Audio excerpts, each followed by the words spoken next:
আর সেন্সের ছিল, পাবলিকা ছিল না, নেওয়ার মতো অনেক কষ্ট করে আজকে এই 25 সাল পর্যন্ত টিসিবির সুনাম অর্জন করে এই পর্যন্ত আসছি।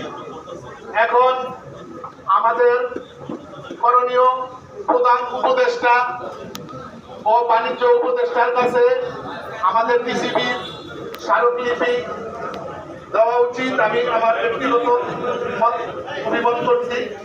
আর আমাদের নারায়ণগঞ্জে যত ডিলার আছে, আমরা এই টিসিবির অ্যাসোসিয়েশনের সভাপতি ও সদস্য যারা আছেন তাদের সাথে আছি।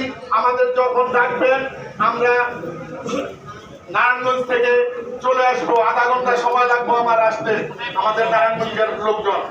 এই বলে আমি আমার বক্তব্য শেষ করছি। আসসালামু আলাইকুম। ধন্যবাদ।